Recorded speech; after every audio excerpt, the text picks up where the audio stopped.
Parenthèse gaming ce matin dans le 7-9 avec Adrien Kellil, il est président de Volcan Gaming. Salut Adrien. Bonjour. Bienvenue chez nous, tout va bien? Tout va bien, tout va bien.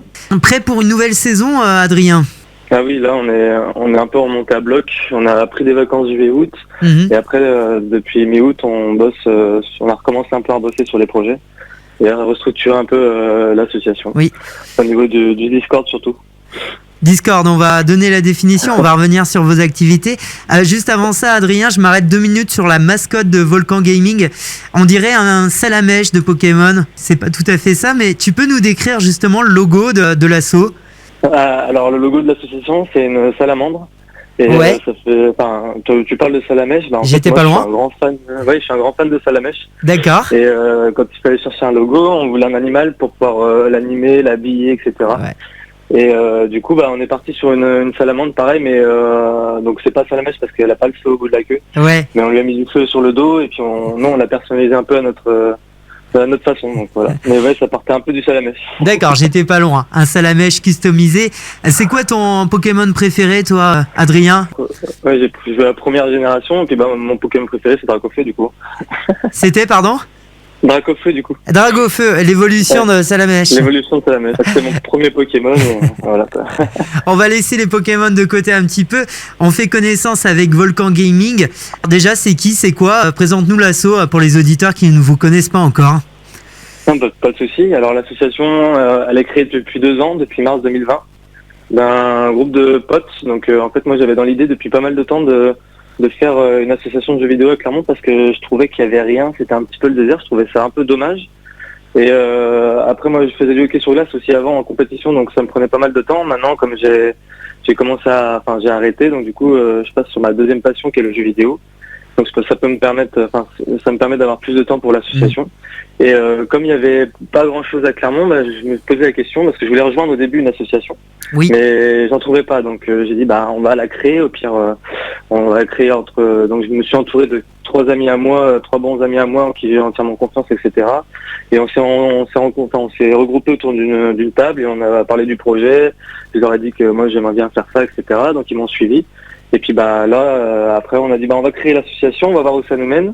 Et puis là 2 ans après, on a quand même pas mal évolué. Je vois que le Clermont est très demandeur et il y a plein de choses à faire, quoi. Une bande de potes, de l'énergie, de l'envie, et puis la passion qui vous anime. Est-ce que c'est un club, une asso qu'on peut rejoindre en tant que débutant? Est-ce que c'est ouvert à tous, Adrien? Alors l'association est ouverte à tous et à toutes. On a des filles aussi dans l'association. Et on prend souvent, parce que quand je parle de l'association, on me dit oui mais moi je suis pas joueur pro et tout ça. Ouais. Mais on prend pas que des joueurs pro, on prend aussi des débutants. Il y a des personnes qui veulent apprendre à jouer. Par exemple, je peux te donner l'exemple de League of Legends. On a vraiment pas mal de joueurs sur le Discord qui jouent à League of Legends. Et on a des gens qui jouaient à d'autres jeux comme Counter-Strike, etc. C'est des jeux de tir, qui voulaient apprendre à jouer à League of Legends. Et du coup, on leur a dit, venez avec nous, on va vous intégrer. C'est des parties de 5 joueurs. Donc du coup, on se met à 3-4 de personnes qui savent jouer. Et après, on joue avec ces personnes-là qui débutent. On leur apprend les bases, on leur apprend. Mais justement, c'est aussi l'association est aussi là pour ça, pour le partage, pour apprendre d'autres jeux, pour apprendre si on veut découvrir des jeux, si on est déjà expert. Par exemple, hier sur le Discord, on avait un groupe de 5 joueurs sur League of Legends avec une personne qui était master, donc c'est un des meilleurs niveaux sur League of Legends, et des personnes qui étaient bronze, silver, c'est les niveaux assez bas, quoi. Donc il y a vraiment un mélange comme ça de joueurs et de niveaux qui se fait parce que là maintenant, je reprends un peu les mots de certains membres, l'association c'est devenu un peu une famille pour eux. Ouais. Et ils aiment passer du temps avec les gens de l'association parce qu'on a réussi à créer un beau lien à l'intérieur. Vous jouez sur quel support? PC principalement? On joue principalement sur PC, mais on a multiplateforme, on a des joueurs Xbox, on a des joueurs PlayStation, et on est vraiment beaucoup à avoir la Switch aussi. Et la Switch, c'est vrai qu'on a pas mal de jeux comme Super Smash ou Mario Kart qui sont très connus dans les jeux de salon, etc. Mais on est vraiment multiplateforme. Mais c'est vrai que la plupart des jeux qu'on a, c'est sur PC. Et qu'est-ce que vous faites à l'année là pour ceux qui souhaiteraient vous rejoindre? Est-ce que vous avez des parties officielles, des tournois, des rassemblements? Dis-nous un petit peu, Adrien. Alors pour nous rejoindre, il y a le système du Discord, donc c'est un espèce de gros serveur. On peut avoir l'application sur le téléphone, oui, où on peut nous retrouver. C'est là où on est le plus actif. Donc ce sont des forums, on est bien d'accord. On va peut-être donner un Discord, un forum amélioré, seulement pour ceux qui allaient sur les forums. Maintenant, c'est le forum, mais aussi où il y a des vocaux. On peut se rejoindre dans des channels pour discuter, etc. Directement sans écrire. Et c'est vraiment bien pensé, c'est assez intuitif. Les serveurs qu'on crée tout le monde peut créer son serveur gratuitement. Et après, on peut payer un surplus pour avoir des bonus et tout, mais concrètement, payer pour des serveurs, il n'y a pas forcément besoin. Il y a déjà pas mal de fonctionnalités qui sont disponibles en étant gratuites. Et après, pour nous rejoindre, on a aussi un système d'adhésion. Et après, sur le Discord, tout le monde peut venir. Le principe, c'est de l'ouverture aussi. Tout le monde peut venir jouer avec nous. On n'est pas obligé d'être membre de l'association pour voir les channels et jouer avec nous. Mais après, on peut aussi devenir membre de l'association avec, donc c'est 10 € à l'année. Et on reçoit une petite carte personnalisée aussi, Volcan Gaming. Et avec cette carte, on va essayer de travailler pour avoir des partenaires sur Clermont. Quand on montre la carte et qu'on est membre Volcan, on a une petite réduction sur, par exemple, l'achat de cookies, comme les boutiques de cookies ou de glace, etc. Mais ça, c'est un projet qu'on va commencer à travailler en septembre. Je te coupe un petit peu, je voulais revenir là sur vos plateformes. Est-ce que vous êtes un peu sur Twitch également ? Oui, on a une chaîne Twitch, Volcan Gaming TV. On avait commencé à créer une petite web TV avec des streamers qui venaient streamer de façon régulière. Là, elle a été mise en pause cet été, mais on va la reprendre. On a des projets pour de petites émissions et des streamers qui veulent restreamer un peu dessus dès septembre. Donc, on est en train déjà de travailler sur des petits horaires avec des nouvelles. Des petits rendez-vous, oui. Et on peut vous trouver sur une chaîne YouTube ? On a aussi un YouTube où on met tous nos best-of, en fait, tous les petits best-of. Donc c'est tous les meilleurs moments de ce qu'on a fait pour le moment. Donc il y a les petits events qu'on a fait l'année dernière qui sont retranscrits dessus. Il y a des fois des lives Twitch aussi qui sont remis dessus. Et c'est bien un outil un peu différent. Des fois on confond un peu Twitch et YouTube. Mais Twitch, c'est tout ce qui est vidéo en ligne. Donc du coup c'est du direct, comme à la télé. C'est ça. Et tout ce qui est YouTube, c'est surtout des vidéos qu'on peut revoir plusieurs fois parce que c'est des vidéos qui sont enregistrées. Après, il y a une partie de YouTube où c'est du live aussi. Mais la grosse partie de YouTube, c'est des vidéos montées, etc. qui restent en accès libre. Pour reparler un petit peu des événements, là j'ai vu que vous aviez fait de jolis rassemblements, notamment vous étiez au Ciné Jaune, je crois, sur grand écran récemment. Oui, ça c'est un rêve d'enfant qu'on a réalisé. C'est un peu le rêve de tout gamer, hein, j'imagine. Oui, c'est un des rêves parce que vous savez, quand on était dans notre chambre, on se disait ça serait trop bien de jouer sur un grand écran et tout. Et du coup, là c'est Ciné-Jaune qui a fait la demande. Donc c'est pour ça que je dis aussi qu'il y a une demande à Clermont un peu qui commence à arriver parce que c'est Ciné-Jaune qui m'a contacté. Moi, je comptais essayer de contacter des cinémas pour voir si on pouvait faire un truc, mais c'est eux-mêmes qui m'ont contacté avant que je les contacte, du coup. Et c'était pour la sortie d'Uncharted au début. Donc, on a fait jouer sur grand écran, sur le jeu Ride in Sea. Donc, Ride in Sea, c'est un Clermontois qui l'a créé. D'accord. Et il est sorti en février dernier. C'est un jeu de course de bateau, un peu à la Mario Kart, mais sans objet. Ah, ok, cool. Et du coup, moi, j'aime bien aussi faire travailler le tissu clermontois. Donc, les Clermontois entre nous, j'essaie de faire un maximum travailler les Clermontois. Et puis, les créateurs de jeux de Clermont, nous, comme on est des joueurs, on est une communauté de joueurs, je leur apporte des joueurs pour jouer à leur bêta, pour tester leur jeu, leur faire des retours, etc.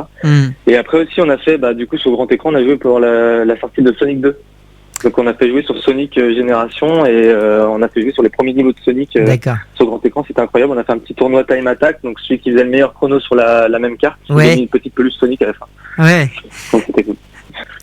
Avant de terminer, Adrien, peut-être l'agenda, là, qu'est-ce qui nous attend pour septembre, pour la fin de l'année là, chez vous ? Qu'est-ce que vous allez proposer ? Alors fin d'année, fin septembre, on aura un live Twitch avec parce qu'on fait partie du projet Clermont Capitale de la Culture 2028. Oui. Et on est l'association incubateur chez eux.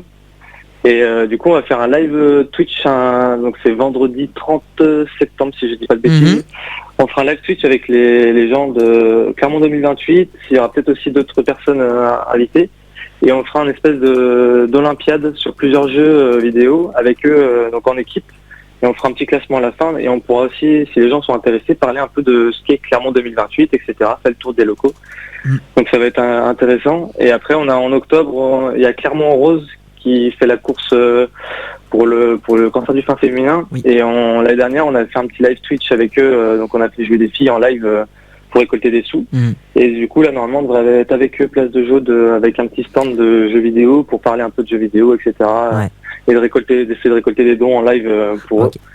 Et après, fin octobre, on va faire une soirée Halloween, pareil, avec un créateur de jeux clermontois qui a créé son jeu d'horreur et qui va le sortir fin octobre. Et du coup, on va faire une soirée sur son jeu fin octobre, un peu Halloween. Okay. Et voilà. Après, novembre et décembre, c'est en construction, mais il n'y a pas encore de projet bien assis. Super, c'est déjà pas mal. En tout cas, les rendez-vous sont pris. Alors, autre chose, Adrien, j'ai vu que vous aviez tous un blaze dans le staff. Toi, c'est quoi ton surnom?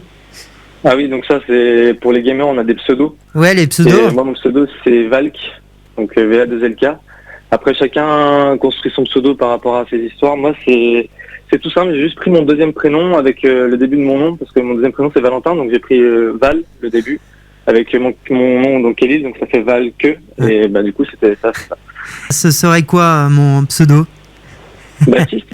Comment tu aimes jouer? Il y a aussi façon, les gens créent leur pseudo par rapport à comment ils aiment jouer, comment ils sont dans la vie.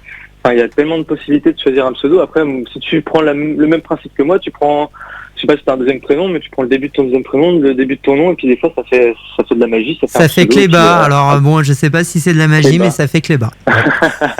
Ça pourrait être pas mal. Ça peut faire un pseudo. Dernière question, tu joues sur quoi en ce moment? C'est quoi ton jeu préféré du moment? Et est-ce que tu as un jeu vintage favori, genre un jeu de chevet? Alors là, en ce moment, on a repris avec des collègues, on a repris Destiny 2. Du coup, parce que c'est un jeu qui il est sorti en 2017, je crois. Et il y a des nouvelles extensions qui sont arrivées. J'étais très amoureux de la licence Destiny. Et j'avais pas rejoué plus que ça parce que c'est vrai que tout seul c'est pas forcément marrant, mais à plusieurs le jeu est vraiment incroyable parce qu'il y a quand même pas mal de difficultés, les donjons, les quêtes, etc. Des fois c'est très réfléchi, il y a des énigmes, etc. Donc c'est pas que du bourrinage à tirer sur des monstres, etc. Donc c'est vraiment cool. Okay. Donc là en ce moment on est un peu en train de retourner sur Destiny.